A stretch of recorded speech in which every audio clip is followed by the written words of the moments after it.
We have my guest right now, and I want to get to her. Dr. Marina Adshade is with me, and she's an author and an economics professor at the University of British Columbia in Vancouver, Canada. And there's so many things I'd like to talk to the doctor about. So I need to get to her. Hold on, calls. I need to talk to my guest, and I'll get back to your calls. Dr. Adshade, thank you so much for coming on. I appreciate it. Well, thank you for having me. Absolutely appreciate it. Sorry for we were not able to get to you at the very top of the show there. No, I'm very sorry about that. That was my fault. So many things I want to talk to you about. I know you deal with gender issues, and your website is marinaadshade.com, and you're found on Twitter and other places. I want to ask first, are you a Christian?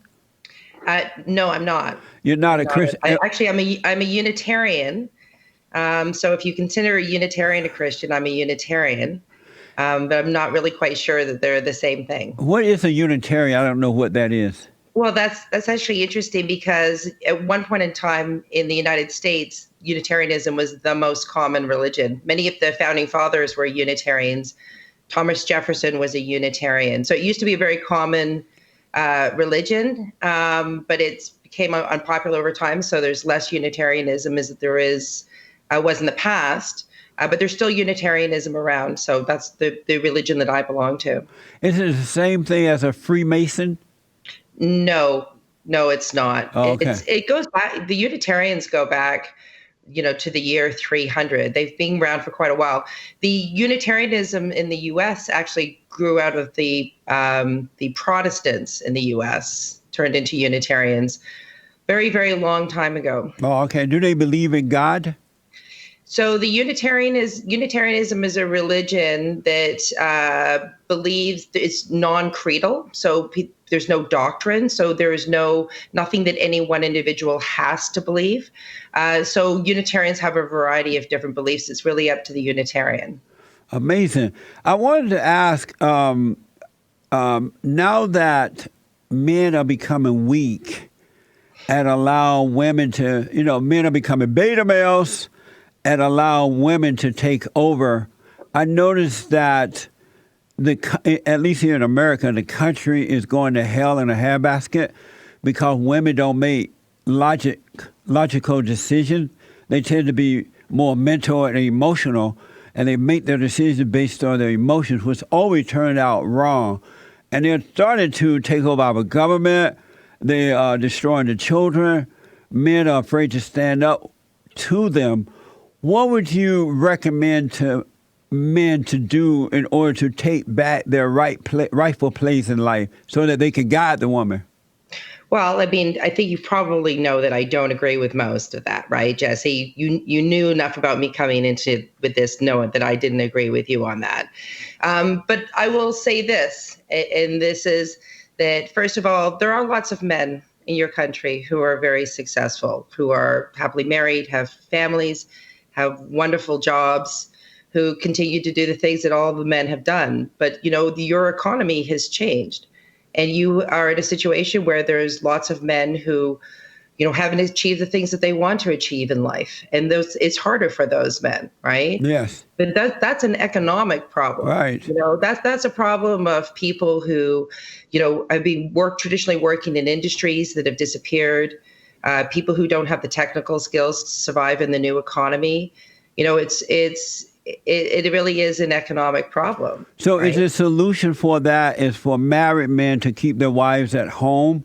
Because that will open up the job market even more so, because one of the reasons that there are not as many jobs for men is that they're allowing these women to take over the jobs, which is abnormal. So is the solution for men to stay home? Women to stay home? So Jesse, I'm an economist, and I actually look at the data. So the things I believe aren't just based on my personal beliefs. Right. And I know for a fact that women moving into the workforce has not shifted men out of the workforce. No, that's not true. In America, they have done that. It's not true. It's true everywhere.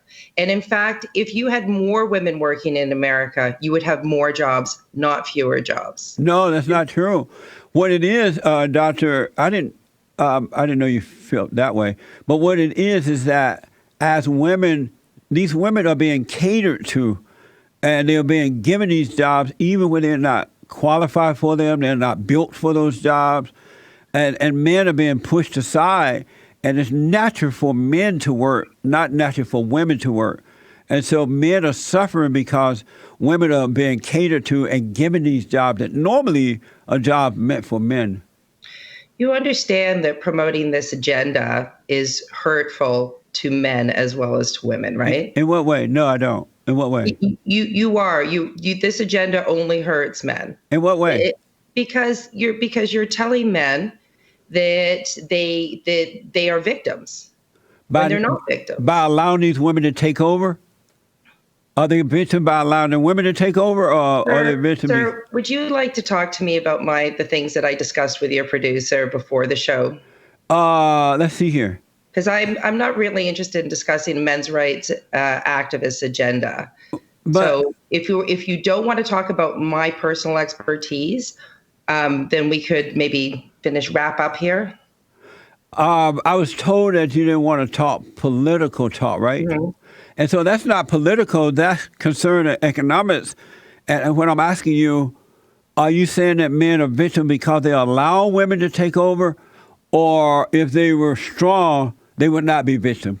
You're the one who's saying that men are bitching. I'm not saying that. You said that I saw that they're victims, right? I said you're treating them like victims. In what way, doctor? Because you're acting like somehow they're victims to the fact that women are now employed, that they're not responsible for their own situation in life. That makes them a victim, right? Right. And that I refuse to see men that way. I think men are very, very capable, and I don't see them as victims. So my producer's telling me something here. They said you didn't want to talk politics. The topics were agreed on. Women are more unhappy than ever today. So you want to talk about those things, right? Well, I mean, I'm happy to talk to anything that's within my expertise because, I'm a PhD economist who works in one of the best economics departments in the world. I don't really want to talk about the men's rights activist agenda because you're just perpetuating stereotypes about men, which I think are really unfortunate and not particularly fair to men, not fair to men. But in order for, and then I'll move, I think I have a better issue now, a better idea what you want to talk about. But if we don't admit that men are beta, not all men, but most men are beta males now. I'm not going to have the beta alpha man because, that's part of an agenda, right? That is an agenda. The beta alpha man thing is an agenda. I don't really I'm not here to perpetuate your agenda on this issue. So we can either talk about marriage, maybe talk about the future of marriage, or we could just simply be done here. Your producer asked me about 6 times to be on this show, and I was actually very reluctant. And why? Because I think that if I'm as your guest, I should be treated with respect.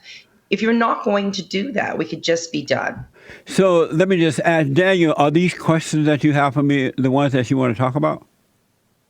Okay. So he's telling me, doctor, that you agreed upon gender issues, marriage, family, and sex robots, right? Right, but I'm an economist, so I want to talk about them from an economist perspective. Oh, okay. Which is based on facts and evidence, not based on loose notions that are not supported by fact. Oh, okay. So let's talk about the family first then, family issues.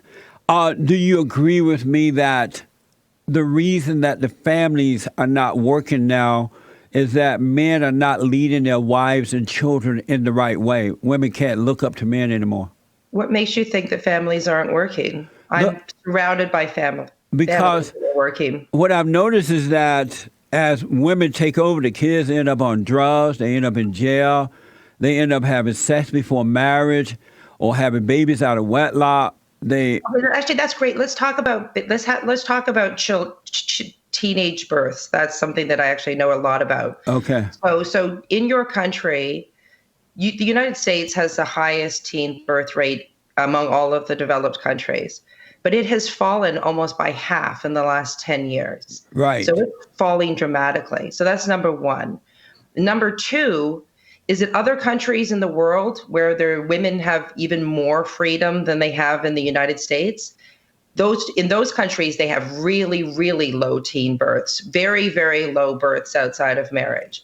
So in countries like Canada, where I live, where we have a lot of gender equality, you actually have fewer births outside of marriage. We have very few people who go to prison in this country. So I don't think that those social problems that you describe are the result of women working. Well, one of the reasons, the primary reason that we have so many kids being born out of wedlock is because the men are not really being the head of the wife. They're not guiding the woman and the children in the right way to go. And a lot of these women who are married are turning the children away from the fathers. And that's the worst thing that can happen to boys and girls. Because you know that if children are born out of wedlock, there was a man who participated in that too, right? Right, but that's not just a woman. She's not the only one in that, right? Men are making that choice as well. So what about the decision of men to have sex outside of marriage and have children outside of marriage? You make a very good point. What I try to get men to understand, and what most men don't understand, is that they should not have sex out of wedlock. They should only wait until marriage so that they can raise their children in the right way to go. Because to have children out of wedlock, they're going to suffer in so many different ways. And in the good old days when boys were boys and men were men didn't allow women to seduce them to have sex out of wedlock because they understood how their children would suffer for that. Do you agree with me that a marriage is a married man and woman with children? Other than that, is not a family? Sorry, a family is a lot of your male listeners finding themselves being seduced by women? Yes. Is that what's happening? Right. They don't want to have sex, but women are just throwing themselves at them, and that's why they're having sex? Well, they want to have sex, those who are addicted to sex. Women are like sex dealers, and men are sex addicts. And a lot of men are unable to say no to sex because they use sex in the same way an addict would use alcohol, drugs, or money, or friendship, or anything else. Do you agree with that? No, because the psychological literature, the work done by psychologists, say there's no such thing as a sex addiction. Or don't believe them. Those people are nutty people. They have degrees. They're nut cases. They're not going to tell you the truth. Okay. So can we wrap it up here? Because I'm an academic. I believe in facts and evidence.